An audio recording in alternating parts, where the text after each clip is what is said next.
Steinhouse, and welcome to Money Chat Now.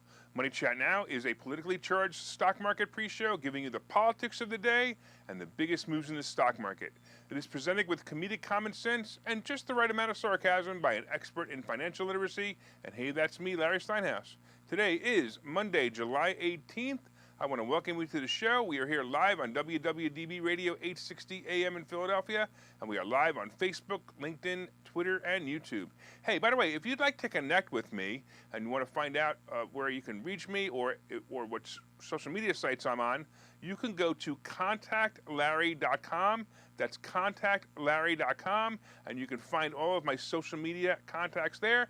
In fact, you can even make an appointment with me if you'd like, and I can review some of your finances. That's contactlarry.com. Hey, just a reminder, if you're watching online, hit that like button, hit that share button, and don't forget to subscribe to the YouTube channel and like the Money Chat Now page on Facebook. And of course, you can comment live during the show on YouTube, Facebook, LinkedIn, and Twitter. And please say hi so I know you're watching. A bunch of people saying hi already. Hey, we've got Lou, and it looks like Deb, and Moshe, and James, and Larry, and also Mark Cumberland. By the way, Mark owns a real estate school in Philadelphia, and if you wanted to take real estate classes and learn how to take real estate classes, actually you can go to philadelphiarealestateclasses.com, and you can take classes there. It's actually pretty good. I send all my people there. All right, also, if you're commenting from a group and it's not the Money Chat Now fan page, your name will not show up on my dashboard. Please go to the Money Chat Now page and comment there so I can recognize you. Money Chat Now is brought to you by Investor Schooling. Hey, you can attend a class this Thursday by going to investorschooling.com, and there you will learn about real estate investing and stock options trading from those who do it every day. And you'll learn about so many things about money that you just didn't know even existed. So definitely show up this Thursday. All right, on today's show, we're going to be talking about the recap and the update, of course. We're going to be talking about airfares reducing. We're going to be talking about Bank of America botching unemployment payments and the Boeing Dreamliner. It seems like it's a pretty airfare day. Let's talk about what happened on Friday. Hey, it was a really nice finish to the week on Friday when the Dow closed up 658 points. The S&P was also up about 73 points, and the NASDAQ was up over 200 points. So what made it possible? It was the sole earnings report of Citi that made it happen. That's right, Citigroup, the only bank with positive earnings, gave a glimmer of hope to the market when it beat earnings estimates. The earnings per share were $2.19, topping the consensus estimate of $1.67. That's a pretty big increase. That was also an increase from the previous quarter. And think about that. But the only thing I have to say, though, is it's a solemn reminder, however, that it's still down from a year ago. So the great report of Citi gave hope to the market, even though Wells Fargo also reported, but they missed their earnings. However, Wells also reported a good guidance because of raising interest rates. So Wells Fargo is saying that banks are going to be doing really well because of raising interest rates. Interesting statement. I don't know. I find that kind of like go either way. It could be good because they're raising interest rates and they make more money, but it could be bad for raising interest rates because they have less customers. So it's possible. Citigroup jumped 14% and Wells popped about 6%. These both brought the market up Friday. Netflix was also up on the good report of the banks. The investors are beginning to believe that this earnings season might be a little better than expected. All of the upcoming earnings companies seem to rise along with Meta and also Apple. And Apple actually topped 150, and even Twitter moved up. This week is going to be a big week for earnings. Today we have another big bank, Bank of America, reporting this morning. IBM will report after the bell today as well. Tomorrow will be Johnson & Johnson and Hasbro. And of course, Netflix reports after the bell tomorrow as well. Netflix is going to be another key earnings report. I actually think they're going to do really well. Tesla is on Wednesday after the bell, and also United Airlines. Thursday we have Snap, and then next week we have the highlights of the tech world with Meta, Apple, Google, Amazon, and Twitter. It should be an interesting earnings season for sure. I actually think they're all going to do well this earnings season. The stocks have been beaten up too much for not to do well. I have my money on Meta and Twitter, actually. Twitter is a favorite because of the fun Musk is having with basically, the peasant investors as he manipulates the stock. Of course, today is the first day that Google will be trading after the 20-to-1 split. The stock is trading about 113 this morning, and it's going to go into earnings next week. I'm going to tell you that's going to be a really interesting play for sure. If it goes below 105, jump all over it. All right, let's see how the futures are doing right now. Right now, we've got the Dow is up really nice. It's up 322. The S&P is up 42, and the Nasdaq is up 172. That is fantastic. All right, real quick, a whole bunch of people have joined us that I haven't said hello to yet. It looks like we've got Lucy and Charles and Carrie and Michael and Tom and my brother Seth and Ken. Oh, Ken, happy birthday, Ken. Ken had a nice birthday yesterday. I also want to say my brother Seth, I was hanging out with him yesterday at my mother's house, and Seth is a big fan of the show. So everybody say hello to Seth. Seth's a big fan. Comment on his post, that whatever. And happy birthday once again, Ken. That's pretty awesome. All right, now let's get into what's going on here with airfares. Well, we certainly know that the scamdemic took its toll on the airline industry. For almost a year, flights were empty, and the next year, the idiot in charge of the country made everyone wear a mask to fly. Well, when all the nonsense ended, the floodgates to fly opened up again. This and higher fuel prices led to the airlines charging more for their services. We, of course, also had the normal spring and summer demand increases, and flights were packed. Well, now it's actually starting to settle. Now the question is, how resilient will demand be after the summer peak as carriers and travelers alike grapple with persistent inflation and worries about an economic slowdown? People and businesses are actually starting to go back to normal, whatever that means. So airline prices are seasonally adjusting to lower rates. Ticket prices often dip when the peak summer travel fades. Look, children return to school and families wrap up vacations. Though business travel also ramps back up, airlines also adjust capacity for lower demand periods so they aren't flooding the market with seats they would need to offer at low fares to fill. Look, so U.S. round-trip flights as of July 14th averaged about $375, which was down from a May peak of $413, but still up 13% from 2019, according to a report. The airline industry is once again becoming red hot as the airlines are reporting great results and upbeat guidance. One of the biggest problems the airline is having is staffing. Pilots and stewards are in big demand, at least for pilots, it isn't something you can become without some serious training. In fact, we just talked about Seth. His son just became a pilot, Sam. Congratulations, Sam. The ground crew is also harder to fill, and because of this, airlines have to cut back on flights, and flights have gotten canceled due to the lack of staff and to operate them. Consumer service, of course, is also an issue countrywide with everything nowadays, and the airline industry is certainly seeing this as a problem as well. You ever notice that when you call customer service now, you hear a dog barking in the background or a kid screaming because everybody's working from home? Delta stated that the carrier has hired 18,000 people since the start of 2021, which is around the number it lost during the scamdemic when it urged staff to retire. Southwest Airlines, for its part, said this week it hired 10,000 people. This week, it hired 10,000 people. Actually, no, it's hired 10,000 people since January. I'm sorry. It announced this week to bring its employee base to 61,000, which is more than they had during 2019. They're expecting big things. As we get closer to the expected recession, the airlines are bracing for less demand, but still higher fees. You remember when airlines like Frontier Airlines were offering flights for $39 to Florida during the years of 2008 to 2012? Like, I got to be honest, I don't think we're going to see that again, but I wouldn't be surprised if we start seeing $99 flights in the next 2 years as airlines reset into the next stage of the economy. I have a couple of flights I need to book this week, and I'm sure they're going to be more than I'm used to paying, but I'm happy to pay it, at least this time. United Airlines will be posting their results this week as well, and that should be a good sign as to the direction of the airline industry. I'm expecting a good report along with good guidance, but obviously we're going to have to see how it plays out. Hey, listen, for those of you guys who watch this show online, tomorrow is Interview Tuesday, and I'm interviewing a young man who was fired from his job because he was a President Trump fan. This is wild. You got to watch this interview tomorrow, and you got to see what happened to this kid. It's certainly going to get your blood boiling. So make sure you tune in tomorrow and tell all your friends. All right, let's take a break here, and I'll see you guys in a minute. Okay, so you thought about buying and selling real estate. You've thought about investing in the stock market, but don't know where to start. Well, what if you could find a place to unlock strategies to master both real estate and the stock market, all without the headache? That place is Investor Schooling, hosted by Larry Steinhouse, an expert in real estate, financial literacy, and the ins and outs of the stock market. You can attend Investor Schooling in person or online 8 times a month.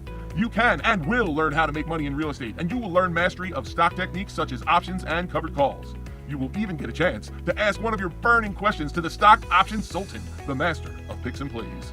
Call 866-424-2829 for free information and receive a complimentary pass to attend classes, or register online at investorschooling.com. Don't delay. These passes are limited. So what are you waiting for? Call 866-424-2829. That's 866-424-2829. Or visit investorschooling.com. That's investorschooling.com.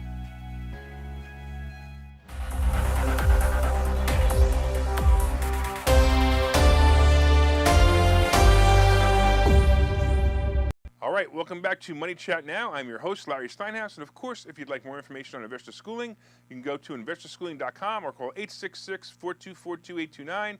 That's 866-424-2829. Hey, I want to thank you all for listening on WWDB Radio 860 AM in Philadelphia. And of course, if you're watching online, hit that share button. Come on, everybody. Hit that share button, share it on your page, share it in groups. Let your friends learn how to make more money and have some fun. Hit that like button. Let me know you enjoy the show. And of course, you can leave comments on Facebook, Twitter, LinkedIn, and YouTube, and I'll try to respond to them. So if you're watching this show right now, just say hi if you haven't already said hi, so I know you're watching. All right, so far, of course, we have been discussing, of course, the futures. Let's take a quick look at the futures right now. And right now, it looks like the Dow is up 315, the S&P is up 40, and the NASDAQ is up almost 170. That's pretty good. We talked about airlines or airfares reducing their prices. Coming up, we got how Bank of America botched unemployment, and we have the Boeing Dreamliner. And then, of course, we have today's picks and plays. But did you guys hit that like button? Come on, everybody, hit that like button. There's my wife, Linda, saying hi and giving me a heart. Thank you so much. Did you hit the share button? Come on, everybody, hit that share button. And don't forget to leave comments on Facebook, LinkedIn, YouTube, or Twitter. And if you're listening on WWDB Radio, be sure and set a preset to this station and listen every day at 7:30. And also look up Money Chat Now on Facebook when you get home and let me know what you think of the show. Hey, real quick, before we even talk about my book, I got something to tell you. I am going to be interviewed by Dom Giordano today on 1210 Radio, 1210 AM radio at 1 o'clock. So make sure you listen to that. It's going to be an interesting interview. I'm actually going to be defending Doug Mastriano. All right, let's take a look at my book. Hey, did you guys order my book yet?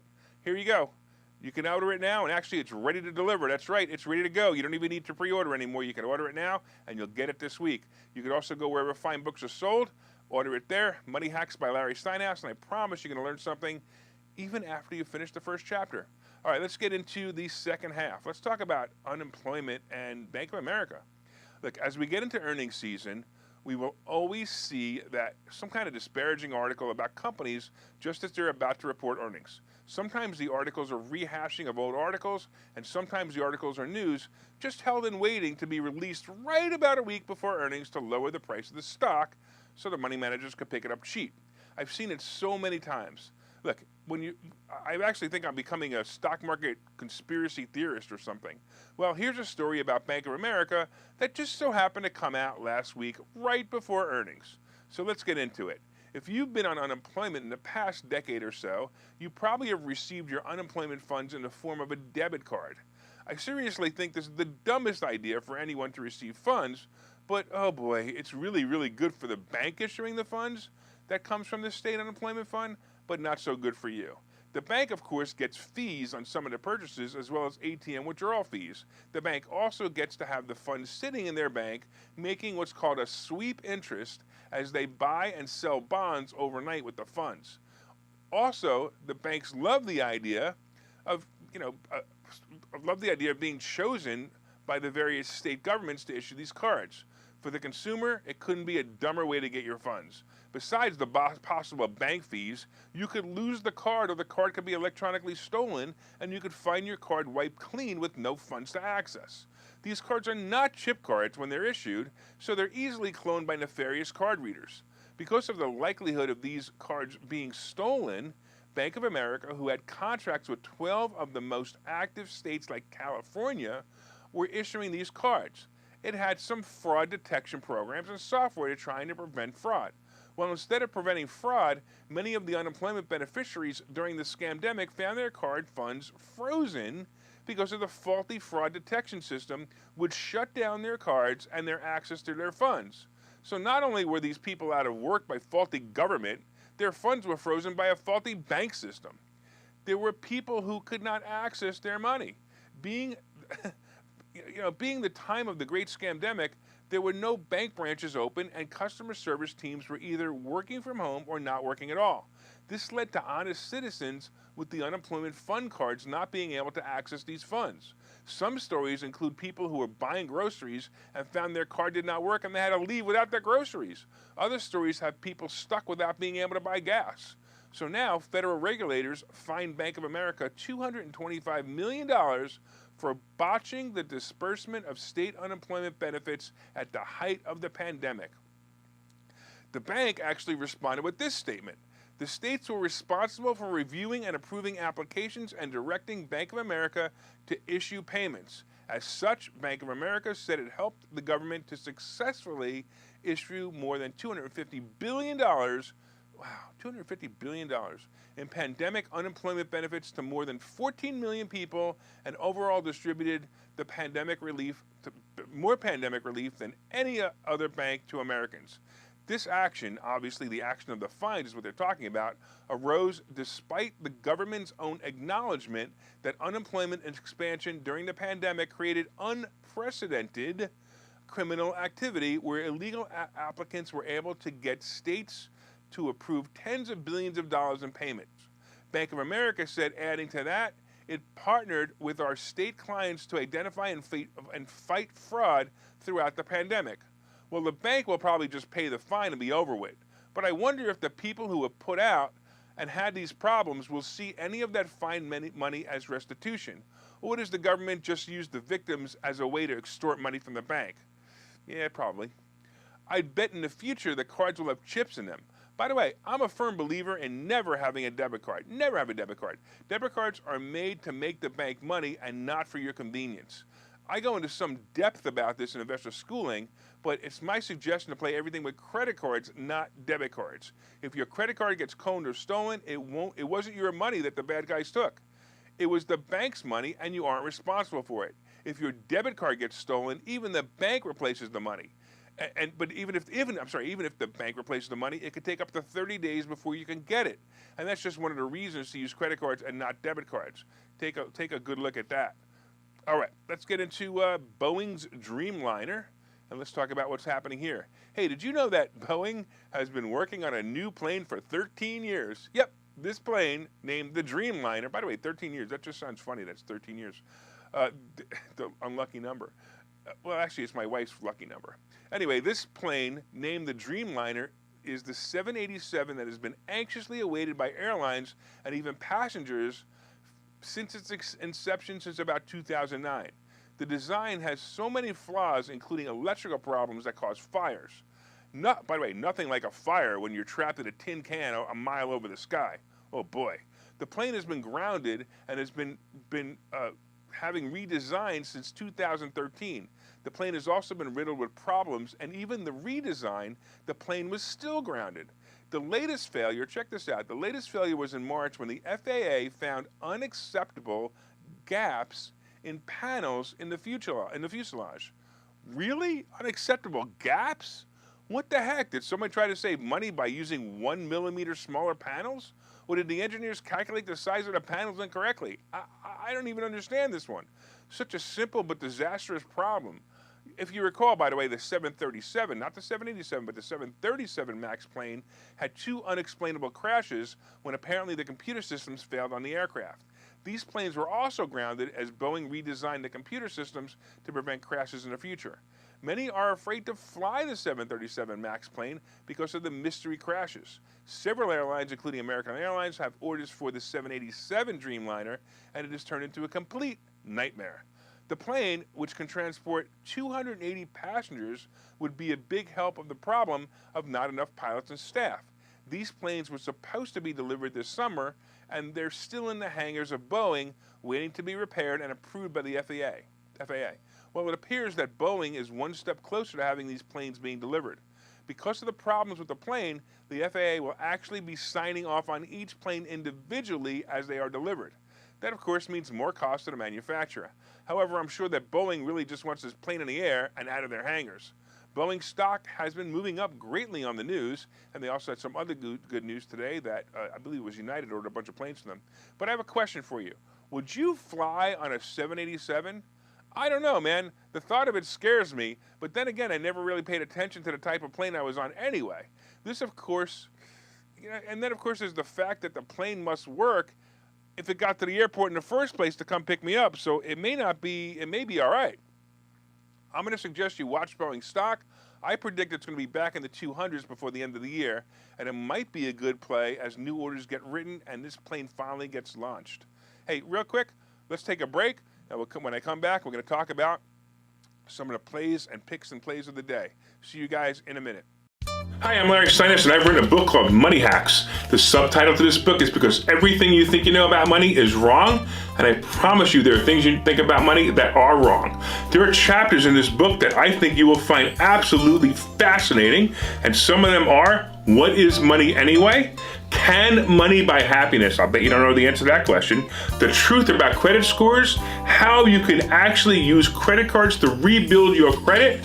I also have chapters on being your own bank, how to buy houses with an IRA, and how to invest with other people's money. There are so many other chapters. There are 22 total chapters in this book, and I promise you're going to learn how to make more money and pay less taxes when you buy this book. My name is Larry Steinhouse. The name of the book is Money Hacks. You can get this book wherever fine books are sold, and you can go to barnesandnoble.com right now and pre-order it. I hope that you will enjoy it.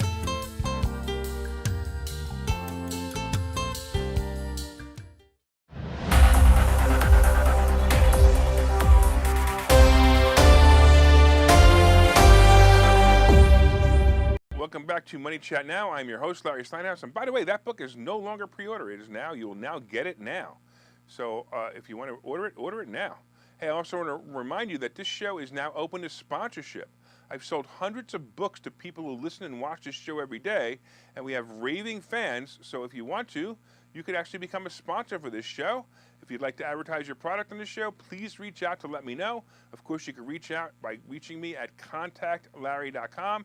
That's contactlarry.com. Hey, by the way, I also want to remind you guys who watch this show online, tomorrow is Interview Tuesday, and I'm interviewing a young man who was fired from his job because he was a President Trump fan. You definitely want to watch this interview tomorrow. It will certainly get your blood boiling. So make sure you tune in tomorrow and tell all your friends to watch it as well, because it's going to be really interesting. All right, let's get back to the futures right now. Let's take a quick look at the futures. The Dow is up 333 points. The S&P is up 42. And the NASDAQ is up 177. It might be a good day. Hey, so far we talked about the fact that that airlines are reducing their prices. We talked about Bank of America botching unemployment. And other people says, yeah, Seth says Bank of America is always in trouble. Actually, all the banks are always in trouble. We also talked about the Boeing Dreamliner, and Mike says he would not fly it. Yeah, you know what's going to happen, Mike? You're going to book your flight, you're going to get on it, and you're going to pull out that little card that says what airplane you're on, and you're like, oh, no. All right, coming up, we have today's picks and plays. But first, did you guys hit that like button? Did you guys hit that share button? Come on, Mike, hit that share button. Linda, Jose, Ken, Seth, hit that share button, hit that like button. Tell all your friends about this show as well. Let them know it's both entertaining and educational. Please share it on your page or on groups that you feel may also enjoy the show. Have them like the Money Chat Now fan page so you can get notified of the show every morning. Boy, I'm giving you guys so many instructions. Follow them. All right, you can also leave comments on Facebook, Twitter, LinkedIn, or YouTube. Also, tag some of your friends in the comments. That way you can say, hey, you know, Bank of America, always in trouble, Seth? Tag somebody in that comment. Hey, if you're listening on WWDB Radio, set one of your presets to this channel and listen every day at 7:30 for all you need to know about the politics behind the stock market and for some great entertainment as well. All right. Mike says LGB. All right, he knows what gets me moving. All right, as I said, we're in earnings season, and the market is responding as it usually does during this time. Friday 640-point pop clearly shows that so far and by the way, so far the future is also looking good as well. So it also shows that that's starting to happen.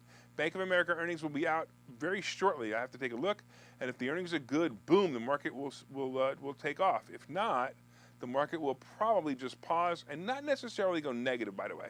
When the market gets momentum, which it appears to have, the money managers get excited, and that makes the market go up, up, up.